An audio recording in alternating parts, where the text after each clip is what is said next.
Bienvenidos a una edición más de Causa Justa. Se está debatiendo y mucho a partir de la situación jurídico-procesal de varios legisladores lo relativo a la figura de la inmunidad legislativa, a los fueros de quienes fueron electos e integran el cuerpo colegiado constitucional que damos en llamar a la Cámara de Senadores y a la Cámara de Diputados. Procesos jurídicos que entran en debate más allá de los hechos por los cuales están procesados estos legisladores, lo referente a la inmunidad o al fuero parlamentario. El fuero parlamentario está instalado a partir de la Constitución Nacional, la Carta Magna, como algo que protege al cuerpo legislativo en sí, en general.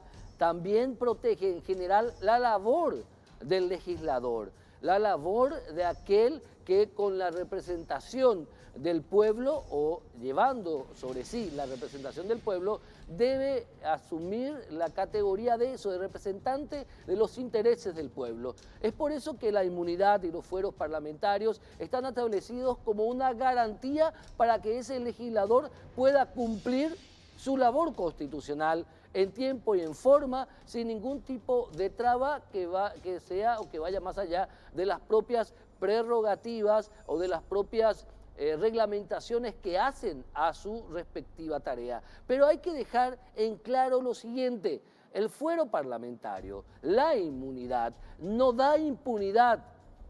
Los hombres y mujeres que integran la Cámara de Diputados y la Cámara de Senadores son ciudadanos comunes que están sujetos a las obligaciones legislativas, impositivas, administrativas, a las cuales estamos sujetos el resto de los ciudadanos. Es por eso que hay que dejar en claro, dejar bien sentado lo siguiente: la inmunidad no es impunidad. Ellos están sujetos a la ley, pero también hay que asumir otra arista en este debate. Y es lo que yo sostengo desde siempre. El fuero legislativo hace a la protección del legislador en cuanto a sus tareas legislativas, en cuanto a sus trabajos, por ejemplo, de representar al pueblo a través de la elaboración de las leyes o a través de intervenciones directas cuando como legislador descubre alguna situación irregular, incluso también para proteger el papel de denunciante del legislador. Por ende, el fuero parlamentario no protege al legislador de delitos comunes, de la comisión de delitos comunes. Por ende, yo siempre al menos veo como una mala práctica que una persona, legislador, procesada por un delito común, tenga que tener la protección del fuero o la protección de la inmunidad parlamentaria, cuando la Constitución Nacional protege al legislador con relación a su accionar legislativo. Pero también hay otra arista que debemos analizar porque puede llegar a ser preocupante: la integración del poder legislativo no puede ser modificada a través de procesos judiciales. ¿Qué significa esto? Que tomando en cuenta extremos como crímenes o flagrancia, el legislador que está procesado, salvo situaciones comprobadas en justicia, debería poder seguir realizando sus tareas legislativas. ¿Por qué? ¿Por qué puntualmente? Salvo situaciones, porque la ley, así como establece obligaciones del legislador y no lo protege de procesos comunes, también el fuero está creado para proteger la integración del poder legislativo. Por eso hay que atender bien. No digo que esté mal en este momento la aplicación de las suplencias, pero estas suplencias no pueden ser eternas. Se pierde, esa es otra pregunta que tenemos que hablar. ¿Se pierde la calidad de legislador si una persona está procesada? ¿Debe perder la investidura? Son elementos que deben ser debatidos en este momento, incluso para una próxima constitución, para una próxima constituyente. Hay que proteger la tarea del legislador, pero el legislador no es un ser supra ley. El legislador no está sobre la ley. Por ende, si cometió delitos comunes, debe ser procesado de acuerdo a esos delitos comunes, como el resto de los mortales. Son elementos que hay que tomar en cuenta para un debate serio. Insisto en esto, la tarea del legislador es una tarea que hace al interés de la ciudadanía. No puede estar atada a intereses particulares, partidarios o políticos de otro tipo o de grupos de poder. Son elementos que hay que tomar en cuenta en un debate mucho más serio del que se está realizando en este momento. A la vuelta al corte, el primer tema del día de hoy.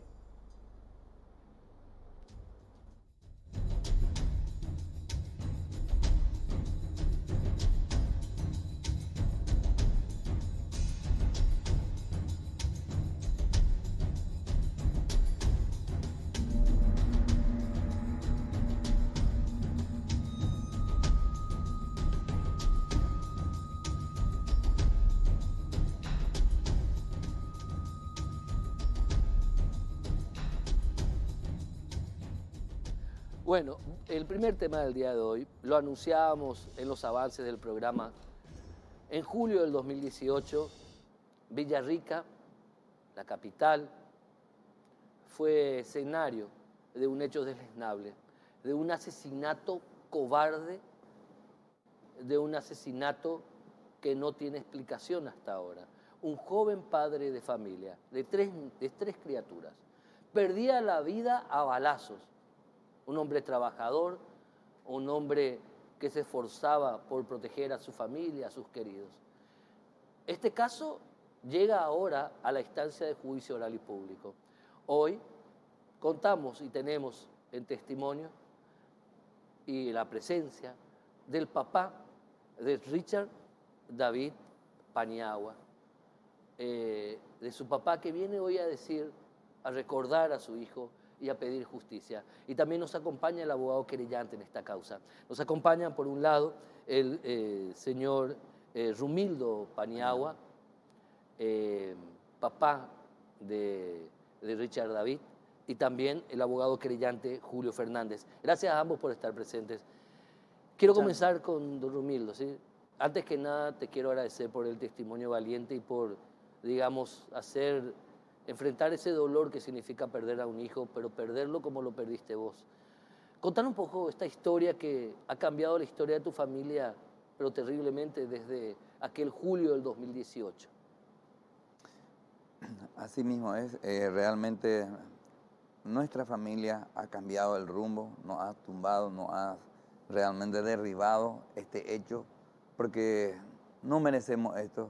Tampoco yo como ciudadano villarriqueño, guaireño y paraguayo nunca creí que esto iba a ocurrir en forma tan cobarde lo que ocurrió el 16 de julio del 2018, en manos de una persona irresponsable, una familia para mí son con antecedentes, no es que para mí sí es así. Entonces uno estaba de cuidado, mi hijo estaba de una canchita, estaba recorriendo por la ciudad de Villarrica. Nosotros en Villarrica siempre hacemos lo que le llamamos una caravana y que las calles principales siempre. Esa noche él estaba recorriendo con eso y este asesino, yo digo asesino y monstruoso para sacarle la vida de semejante la forma, estaba por una cuestión de tránsito, que quería pasar más y más cosas. Entonces él famoso es entonces ahí él vino, se incrustó y tuvieron un percance entre los dos, ¿verdad? Eso fue... Recordame el nombre de la persona que hoy día está esperando este juicio oral y público. Cristian Antonio Vega es el actor. Y él entonces agrediendo prácticamente salieron y bueno, ahí terminó con un empujón y demás cosas. Y eso fue a las 11 de la noche, a las 11 más o menos. Después de eso, ya hay video y todo. Porque, a ver, quiero rebobinar un poco, Sí. Porque este es un caso ya de julio del 2018. Sí, señor. Tu hijo, Richard David, estaba haciendo el famoso paseo por Villarrica, a recorrer el centro. Así mismo. Y en cierto momento tuvo un altercado con este hombre. Con este. por querer pasar el otro ya Él quería rápido. pasar del vehículo, o sea, tu hijo estaba adelante y este señor Así mismo quería es. pasar, ¿verdad? Así mismo es. Bueno, ¿qué pasa Eso después? fue el motivo por lo que llegó en un empujón después de un vehículo a otro vehículo. El otro se fue, se estacionó en un lugar y vino hacia el otro. Bueno, ahí terminó, porque era a las 11 de la noche. A las 12 de la noche, como estaba prácticamente una hora posterior del hecho este, el otro se fue en su casa, probablemente se habrá ido a bañarse, a perfumarse y se armó y vino hasta que lo que nosotros le llamamos Costanera Guaí, donde realmente no hay agua, pero sí es una costanera que nosotros enfrente mismo, lo que es hoy por hoy el Parque del Guairá, donde está el estadio. Ahí sí vino, le alcanzó, ahí bajó, Le buscó a tu le hijo. buscó. Después de una hora Después de estamos una hablando. hora se fue a Después de buscarla a tu hijo. buscarle. O ¿Hubo sea, agresión previa de no, golpes? ahí ya no, ¿Ya ahí no? ya no, ahí ya no, no fue ya directamente. Mm. Ya, ahí fue directamente. Y lo más triste que haya sido, ¿verdad? Porque fíjense, una persona indefensa porque está en un pantaloncito sin armas y más cosas. Agarrarle y darle 5 a 7 balazos, primero los dos, y después otra vez rematarle, es cobarde. Es cobarde y por muchas razones digo que ¿Con quién estaba tu hijo en ese momento, al momento de hacer el estaba con asesinato? dos amigos, estaban recorriendo. Ujú. Estaba con dos amigos, estaba recorriendo. Y digo esto, y sobre todo, ¿verdad? Para nosotros, los villarriqueños, no merecemos esta clase de gente. Y digo esto porque no solamente en ese momento venía quebrantando, hace mucho esta gente, esta familia, venía quebrantando la ciudadanía villarriqueña. Fíjese, señor, La familia la Vega. familia Vega. La familia Vega. Hace 17, 18 años atrás, este mismo muchacho estando en una fiesta, tuvo problemas con otro famoso altercado ahí en una fiesta. Eran las 3 de la mañana, se fue a decirle a su papá que le pegaron. Ujú. Se pone el arma del papá, viene y le acribilla todo lo que estaba en el auto de esa. El que menos participó, ligó. Se fue así. Se fue un poquitito preso, pero lastimosamente muchas veces la justicia no actúa como O sea, tiene que actuar 18 también. años atrás, el papá de este señor Sí, así es. fue procesado por intento de homicidio, porque fue a Así mismo, acribillarle a... acribilló al tipo, se fue, se incrustó ahí, más al otro refilones. Le quiero comentar este espacio en ese. El 4 de febrero del 2018, este mismo ciudadano, este mismo monstruo, este mismo Cristian Vega, tuvo, en ese momento ya no estaba más con la novia, entonces tiene un percance y sale la novia recorriendo también como cualquier jóvenes. Él agarra y descarga por completo por el acto de esto. De la exnovia. De la novia. De De la la novia. exnovia, De la vamos a llamarle exnovia. así, de la ex, vamos a llamarle así. Bueno, le digo nomás, se abre la carpeta abierta, febrero, y él comete en julio, estando con una carpeta fiscal abierta. Él tenía un proceso, Tiene proceso. tenía un proceso abierto. Así mismo es. Seguramente habrán arreglado con la familia esta, pero sí, tiene que tener 6 meses de proceso para que se cierre. En octubre tenía que cerrarse, él en julio ya hizo el homicidio. Le digo nomás, ¿ante qué estamos? Ante una familia asesina, peligrosa, empezando de arriba del padre y va hasta que comete esto. Este homicidio. Este homicidio. Por eso digo de que estamos esto. Y realmente yo como papá digo, yo no voy a ya recuperar la vida de mi hijo, pero homenaje a él y a muchos ciudadanos villarriqueños, muchos jóvenes, porque yo creo que hay muchísima gente buena en Villarrica y estar expensa a esta clase de personas no merecemos. Y solamente si la justicia, así como dice este programa, causa justa, que la justicia actúe con causa, podemos nosotros realmente erradicar esta clase de asesinatos, esta clase de asesinos. Y sobre todo también para nosotros vamos a tener esa paz, si es que se hace una condena. ¿Era tu hijo mayor? Era el único hijo de la casa mayor. Tengo 2 nenas posterior. Ese es mi hijo.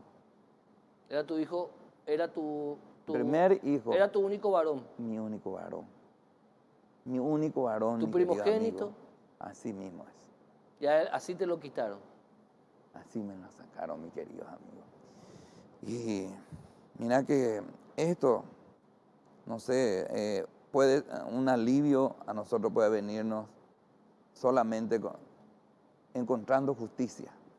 Elementos de juicio hay suficiente, herramientas hay El suficiente. arma homicida. Totalmente, hay 26 documentales, 18 testificales, 5 pericias, más el arma. Entonces no hay vuelta que dar. Pero siempre uno tiene que estar preparado. ¿Hay preocupación procesal, doctor Fernández? Por eso me dice el señor Rumildo. ¿Cree que el tribunal le puede otorgar impunidad a este señor, a este procesado? Desde el punto de vista procesal, yo no creo que el tribunal se anime a tanto. Ahora, la parte donde sí nos preocupa es en cuanto a la medición de la pena. En Villarrica, una ciudad que se caracteriza por ser una ciudad tranquila, donde este tipo de hechos conmocionan a la ciudad, se dan casos de homicidio relativamente aislados, con otro tipo de motivaciones, de repente pasionales o cuestiones económicas, ya sea dentro del departamento. Pero nos encontramos ante una inseguridad en cuanto a la imposición de las penas. Hay homicidios en donde son castigados severamente con penas muy altas y hay homicidios en donde se imponen penas relativamente bajas. ¿El fiscal del caso quién es o la fiscal del caso? Bueno, se cambió varias veces. Actualmente hay un equipo de investigación, un equipo de fiscales que va a estar. La fiscal titular es la doctora Noelia Soto y 2 coadyuvantes, quienes son Rosa Arzamendia, una fiscal designada hace poco en Villarrica, estaba antes en Caguazú, y la fiscal Mari Unger. ¿Y quiénes son los miembros de tu tribunal? El presidente es Julio César Alfonso y como miembro está Eli Abogado y César Báez. Esos son los miembros. Sí. Pero importante aclarar que el fiscal inicial del caso fue el doctor Bernardo Elisaur. O sea, en realidad fue primero Alvarenga, pero se inhibió enseguida y tomó la etapa de investigación la hizo el doctor Bernardo Elisaur. ¿En este caso se dieron algún tipo de presiones chicanas. extrajudiciales? Presiones extrajudiciales, por lo menos no tengo conocimiento certero de eso. Lo que sí hubieron pequeñas chicanas, ¿verdad? El clásico certificado médico para no presentarse a la audiencia, cuestiones así, ¿verdad? Y sobre todo también la defensa presentó una denuncia en contra del fiscal en su momento al solo efecto de apartarlo. Era una denuncia en el jurado que fue desestimada, Sí. ¿verdad? Pero sirvió para que se le pueda apartar al fiscal en la etapa de audiencia preliminar. En la ¿verdad? parte de la acusación, la presentación de la acusación. Sí, exactamente. O sea ¿La acusación sobre qué tipo no, de no, no hechos? sobre la acusación supuestamente en que no se le dio suficiente oportunidad al acusado, ¿verdad? A A prestar Cristian Vega. declaración Sí. indagatoria, ¿verdad? En realidad se le dio 3 oportunidades, ¿verdad? O sea, él al empezar el hecho con su audiencia de imposición de medida, él ya se presentó, inclusive tomó declaración. Tuvo una segunda en donde se abstuvo y una tercera donde, bueno, nuevamente se abstuvo. ¿Pero a ustedes les preocupa que no se pueda dar la aplicación justa y concreta de la ley, de la justicia? Que no hay En cuanto a la pena, sí, ¿verdad? En cuanto a la pena, sí. ¿Ustedes cuánto piden? Nosotros pedimos la pena máxima. Nosotros querellamos y acusamos, ¿verdad? Particularmente por homicidio calificado, ¿verdad? Con alevosía. Sobre todo la parte de alevosía donde estamos hincando, ¿verdad? En principio la fiscalía solamente quería ir por la parte de un homicidio simple. La cuestión es de que conforme a a la documental, al trabajo forense que se hizo en el cuerpo de Richard, se extrajo 5 proyectiles de bala, ¿verdad? 2 de ellos impactaron en la rodilla, la zona de la pierna, una de ellas en la ingle, y luego en la espalda 3 más que fueron los que Los le fatales. sacaron la vida, ¿verdad? Concatenando eso con el testimonio de todas las personas que vieron, que estuvieron presentes en el momento, dan cuenta de que esta persona, el acusado, se baja de su vehículo ya con el arma en mano y directamente va a Richard y lo dispara primeramente a la pierna. Richard en ese momento queda neutralizado, por así decirlo, cae arrodillado frente al acusado y este le patea. Lo patea, cae al suelo y nuevamente ahí cuando está cayendo al suelo le remata con 3 tiros más, ¿verdad? Con una Taurus 9 milímetros, ¿verdad? Y ahí sube a su vehículo y se da a la fuga frente a, te puedo decir, fácilmente 300 o 400 Increíble, personas. increíble. ¿Por qué te digo eso? Justamente menciono porque el señor Rumildo habló de Costanera Guaí, es un término que se utiliza popularmente nomás en la ciudad de Villarrica. Sería la entrada de la ciudad, entrada. en la zona donde está el parque, está el Sí, surtidor. Hermoso lugar está ahora ahí. Bueno, Muy en hermoso. ese lugar se acostumbraba, hasta ese momento se acostumbraba que toda la gente vaya los domingos, va al parque, lleva a la criatura, Ahora ya hace no. pasear, etcétera, y luego se juntan todos Sí. ahí, ¿verdad? O sea, es costumbre llegar un domingo y encontrar lleno de gente Sí. en el lugar, ¿verdad? Y fue en ese lugar donde ocurrió el hecho. Este sujeto luego huye del lugar a bordo de una camioneta bastante particular porque su camioneta era de color rojo, era una Nissan Navara, y algunos presentes en el lugar en moto lo siguen, ¿verdad? Sí. Él se refugia en un motel y bueno, y la policía va hasta el lugar, ¿verdad? Y ahí lo capturan. En el lugar lo capturan, No es ¿verdad? que se entregó, lo capturan. No, lo capturan. Y Perfecto. tenía consigo todavía el arma, arma. tenía en su billetera el carnet de tenencia del arma que prueba que él es el dueño de esa Hay arma. demasiadas pruebas. Se hizo el estudio de parafina donde arroja positivo, era el estudio de nitrito y nitrato, y también se hizo la pericia del proyectil y se encontró que fue percutido con Para más, esa arma. fue premeditado, luego se fue a bañarse. Lo Ocurrió buscó. una hora antes un altercado por una altercado. cuestión de Ya estoy tránsito en cerrando. donde entre Sí. ellos se tomaron, ¿verdad? Y luego el otro fue a buscarlo. Perfecto. Gracias, doctor. A Realmente usted. este juicio comienza en Villarrica, los tribunales de Villarrica. ¿Qué Sí. día? El lunes. Otra cuestión que de repente nos preocupa un Sí. poquitito es el reiterado permiso que solicitan los fiscales. O sea, en Villarrica últimamente se da una cuestión de que nuestros fiscales constantemente están solicitando reposo, permiso, y se juntan todos los casos y ¿Eso podrías presentar la hay nota del una adjunto suspensión.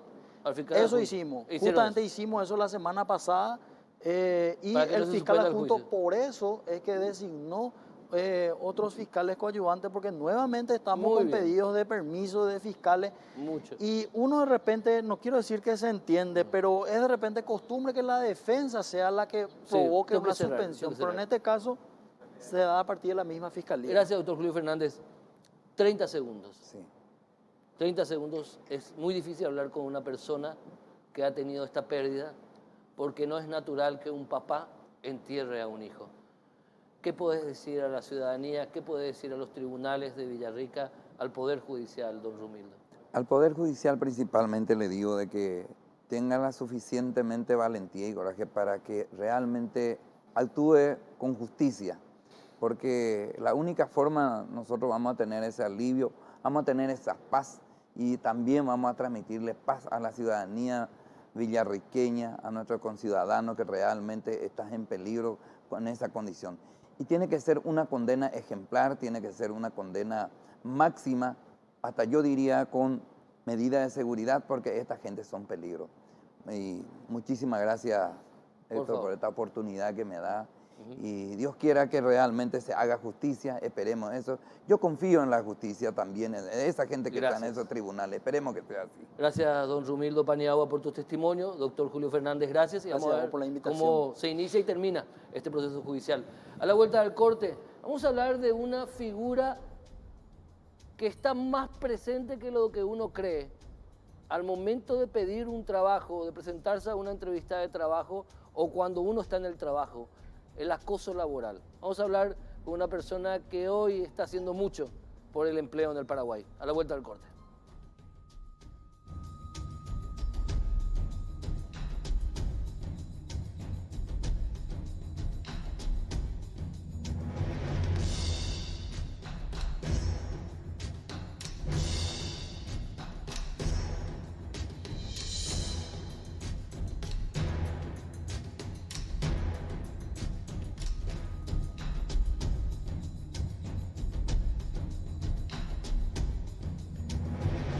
Cuando una persona esperanzada, hombre o mujer, se va a una entrevista laboral, hay cuestiones que no debe darse por parte del entrevistador o futuro empleador, porque hacen a la intimidad, dignidad y a los derechos del individuo que va a solicitar un puesto de trabajo que el trabajo dignifica, ¿verdad? Entonces, queremos hablar de eso y abordar un poquito de qué preguntas no se deben hacerse o cuáles son los derechos de una persona al enfrentarse a situaciones atípicas de ese tipo. Y hoy nos acompaña el querido doctor Enrique López, que ahora en función, digamos,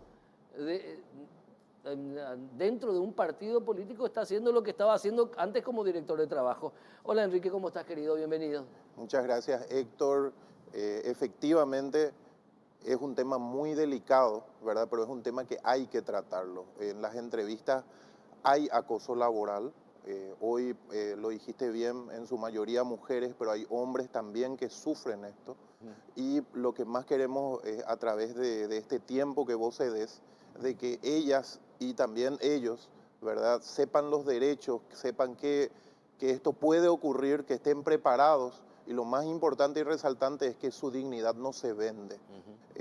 La situación económica del país, la recesión del 2019, unos 2 primeros meses que todavía no se ve el consumo que querríamos ver en nuestro Paraguay, hacen de que haya mucha gente que viene del interior del país, hace que haya gente que tiene una necesidad, que va, lo dijiste bien, a las entrevistas muy esperanzadas, y bueno, y en ellas de repente empieza a tener preguntas que no corresponden. El meterse en la vida privada del futuro trabajador no corresponde. Hay mucha gente que manifiesta y que dice, nosotros necesitamos saber digamos, la situación socioemocional del futuro trabajador. Para eso existen los test psicológicos, existen test proyectivos, existen DICS, pero en ningún caso corresponde preguntar a una persona que tenemos el currículum a mano y preguntarle, ¿tenés novio? ¿Qué te gusta hacer los viernes?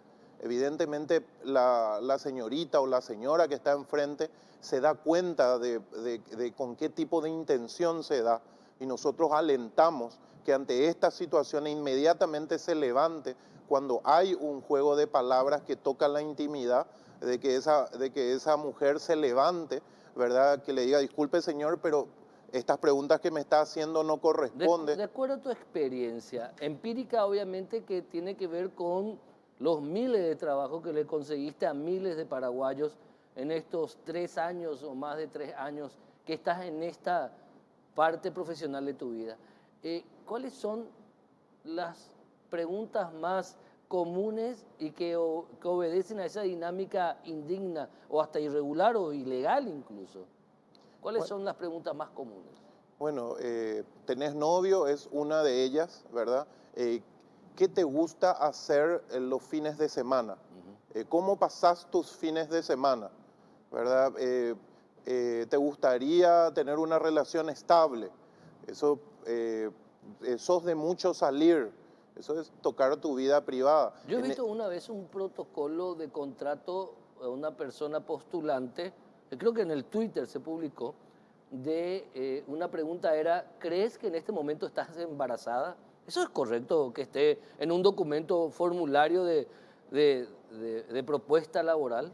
No, para nada, porque tiene que ver con un preconcepto, ¿verdad?, de que la empresa paga específicamente paga, ¿verdad?, mucho por el tiempo que tienen estas mujeres, ¿verdad?, digamos, por el receso de lactancia. Entonces no se puede preguntar, ¿querés embarazarte? ¿Querés tener hijos? Que es casi como decir, querés tener relaciones sexuales, ¿verdad? O sea, no podés vos preguntarle a nadie si es que piensa en un futuro próximo tener hijos. No podés preguntarle a nadie de repente a qué iglesia vas, de qué religión sos.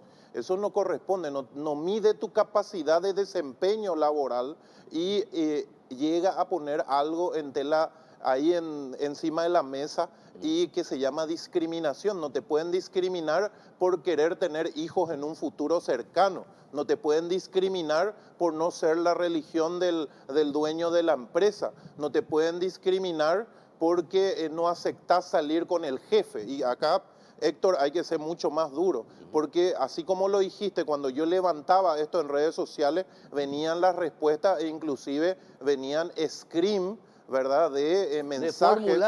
De formularios y de mensajes WhatsApp, donde el entrevistador le decía, ¿querés salir conmigo? Discúlpame, yo no soy esa clase de chica, qué infantil sos, respondía. Entonces, cuando hay ya un WhatsApp, cuando vos podés entregar tu teléfono, ya tenés que denunciarlo, ¿verdad? Si tenés ese documento físico, lo denunciás en el Ministerio del Trabajo, y en muchos casos también mencionaban, esta persona intentó tocarme el muslo, me tocó las nalgas, ¿verdad? Entonces, cuando ya hay contacto físico, directamente Fiscalía. Esto hay que decirlo porque esto está ocurriendo hoy en la realidad. Los cientos de mensajes que hemos recibido lo refuerzan, y la ciudadana que está en casa, que nos está viendo y que de repente dice, yo pasé por eso, no me animé a denunciar, si le de vuelta está ocurriendo eso, por favor denuncialo. Animate y hacerlo por vos y por las siguientes mujeres. Y acordate que en ningún caso es la única empresa del Paraguay. Existen más de 30.000 empresas,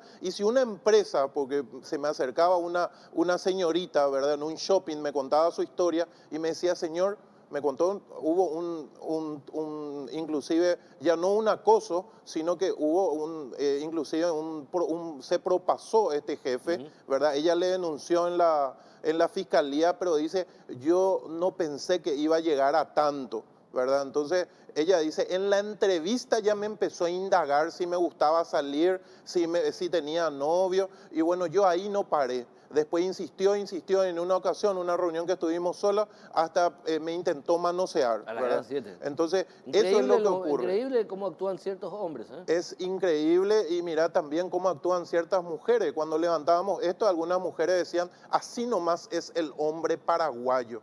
¿Qué es lo que les sorprende? Las mujeres tenemos que aguantar esto. Entonces, esa señora evidentemente se quedó en 3 siglos atrás, ¿verdad? Nadie tiene por qué aguantar algo que te denigre, algo que riña con tus derechos. Entonces, eso es lo que queremos hacer. Queremos contarle que no se pueden meter ni con su aspecto privado, ni preguntar cosas. Por ejemplo, algo que es normal, ¿con quién se quedan tus hijos? Sí. ¿Por qué al patrón le tiene que importar con quién se queda tu hijo? Yo no lo contaría. En todo caso, la pregunta correctamente formulada es, vos no tenés ningún problema, veo que tenés 2 hijos, vos tenés bien administrado la tenencia de tus hijos, están bien cuidados, bien resguardados, y la respuesta es sí, ¿verdad? Pero no con quién se quedan tus hijos. Podríamos hablar también de que en algunos casos, o que no todos los casos es mala intención, sino mala formación por parte del entrevistador o futuro empleador, o desconocimiento, si bien no podemos alegar desconocimiento de la ley, o sea, de las formas al menos correctas. Efectivamente, en muchos casos ocurre eso, Héctor. Hay que separar un poco de esas personas que de repente tienen esas ganas de aprovechar su situación como jefe para aprovecharse de la necesidad de la señorita o del caballero. Y también hay casos en los cuales siempre se hizo así, nunca se analizó, y eso nos pasa de repente con Inforcon también, ¿verdad? ¿Por qué lo que vos crees que el que tiene Inforcon ella va a ser deshonesto? Y siempre se hizo así. Ante la duda, nosotros ya no le contratamos al que tiene Inforcon. No, mira, si va a tener hija, la empresa va a pagar más. Y si vos pensás así, ninguno de los que estamos en este programa o que están viendo la televisión en sus casas hubiera nacido. O sea, Sí, si sí. le vamos a castigar a la mujer no dándole empleo, se convierte en una ciudadana de segunda y encima ninguno de nosotros hubiera tenido la posibilidad de nacer, ¿verdad? Yo sé que Entonces, tu trabajo hoy día dentro de la ANR, ¿verdad? Que es el partido que aprovechó la oportunidad de que vos saliste del gobierno para que sigas haciendo función, esta buenísima función que es enlazar a gente que quiere trabajar con gente que quiere contratar. ¿Se podría agregar una especie digamos, espacio para que las personas que pasan por esto, que es tan indigno, es tan triste, porque no quieren denunciar porque van a perder el trabajo, no quieren denunciar porque quieren conseguir el trabajo, exista un método, algún espacio donde se pueda denunciar con nombre y apellido de manera responsable para que se aplique la ley contra estas personas que incurren en estos hechos absolutamente criticables? claro que sí, están las instancias también pertinentes, ¿verdad? Jurídicas, ya, Jurídicas, establecidas administrativamente. establecidas administrativamente, pero en realidad la gente se acerca porque nos tiene confianza, ¿verdad? Nosotros explicamos, nos encargamos del empleo, pero nos metemos también cuando se hacen injusticias, ¿verdad? Sí. Ante estas situaciones, la señorita o el caballero tiene que denunciarlo y nosotros le alentamos a que lo denuncien. Y para cuando, cuando hay documentos, ¿verdad? Está el Ministerio del Trabajo, cuando ya hay contacto físico, está la Fiscalía. Y bueno, si quieren acercarse, ¿verdad? Nosotros recibimos a todos los ciudadanos los lunes desde las 8 de la mañana y cómo no, vamos a asesorarle. El partido tiene asesoramiento Perfecto. legal, si tiene confianza en nosotros, vamos a velar por ustedes. Ya está. Y lo más importante es decir de que, como siempre repetimos, y esto es importante porque lo hacemos desde un partido político, es para todos los paraguayos, sin ningún tipo de Es distinción. importante esa aclaración. Gracias a doctor Enrique López que siga con este éxito en su tarea que es tan noble, por Muchas cierto. gracias y a las órdenes siempre. A la vuelta del corte, ¿qué pasa con el INDI que no protege a las parcialidades indígenas de este país? Mucho menos a los niños y niñas indígenas. Vamos a hablar con una persona que sabe mucho de este tema a la vuelta del corte.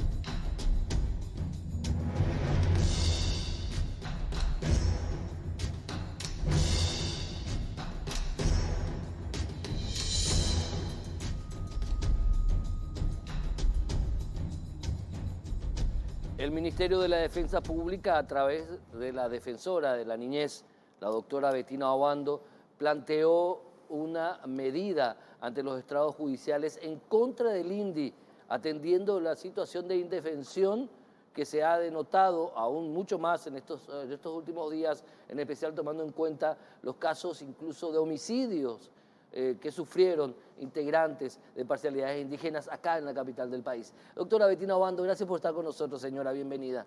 Muchas gracias, Héctor. Muy buena noche también a toda tu teleaudiencia. ¿De qué se trata esta acción planteada ante los estrados contra el INDI, señora? Bueno, esto tiene un antecedente de una denuncia realizada en fecha 6 de febrero, cuando la Defensoría, en donde yo estábamos de turno, y se trataba de una denuncia de 3 niños en situación de calle.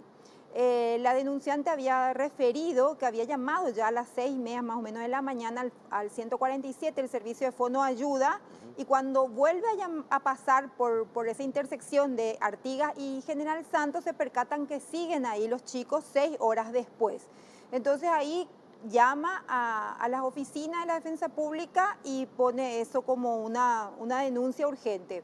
En el momento que nos constituimos con la trabajadora social, corroboramos que pertenecían a los niños de pueblos originarios Sí. que estaban a 1 o 2 cuadras más atrás en las inmediaciones del INDI. Sí. Entonces nos constituimos hasta ahí, vimos, ¿verdad?, in situ la deplorable forma de vida que tienen ahí en calle estos niños. Pedí hablar con el encargado o el cacique del grupo que estaban ahí, con las madres, para explicarle todo lo que eso conlleva que estén en calle pideando, o también el peligro de tener un accidente de tránsito y posteriormente hasta inclusive poder ser los padres denunciados por violación de deber de cuidado, obviamente hablándole en guaraní y en términos que ellos puedan entender. Ahí nos percatamos de que había chicos que estaban con brotes, con granos en cara, en cuerpo, inclusive un niñito de 2 añitos estaba con fiebre. Les pedimos si podían autorizarnos a llevarle hasta el hospital y fuimos acompañados con la mamá, atendidos súper bien, los niños fueron bañados, higienizados con yodo, porque refirieron que era de agua sucia, que tenían esas escoriaciones en el cuerpo. Entonces ahí fue que yo, en esas 3, 4 horas que estuvimos ahí, dije, no puede ser que la institución que los representa le hagan vivir de esta forma tan indigna, porque estar en la vereda no es carpa, son hules, los hules que usamos en nuestras casas para la bolsa de basura. Esos son los que ellos tienen como resguardo, techo. Y además, digo, cierto, tienen un hospital en limpio, pero por lo menos tienen que tener un dispensario sanitario ahí para un cetamol si están así con fiebre. Al chiquito inclusive se lo llegó a nebulizar y le explicó la médica que les entregó los medicamentos que debería sí o sí tomar a horario y los 8 días, de lo contrario inclusive podrían entrar a terapia intensiva este niñito por problemas en los pulmones. Entonces todo eso yo dije, no puede ser, nosotros pasamos y pasamos, hay mucha gente que le molesta a los ojos, pero hay que decir eso. Hay que decir, y es la realidad, no tenemos que ser hipócritas, ¿No? Pero realmente no era una función tampoco que la Defensoría, instancia jurisdiccional, tendría que haber hecho, pero como yo les digo, los ojos vieron, el corazón sintió y no podés no reaccionar ante eso. Entonces ahí yo oficié al INDI para hacer algo extrajudicial y le di un plazo de 10 días para ver qué medidas articular con ellos. No respondieron y eso, el plazo venció el lunes 24, entonces el pasado martes 25 presenté esa medida cautelar ante el juzgado de la niñez que cayó en el tercer turno a cargo de la doctora Graciela Fernández. Y solicité que se le corra traslado por 3 días de esa demanda porque yo puntualmente le estoy pidiendo eso. Un lugar acorde para estos niños. Pero en 10 días no fueron capaces de responderte nada. No respondieron nada.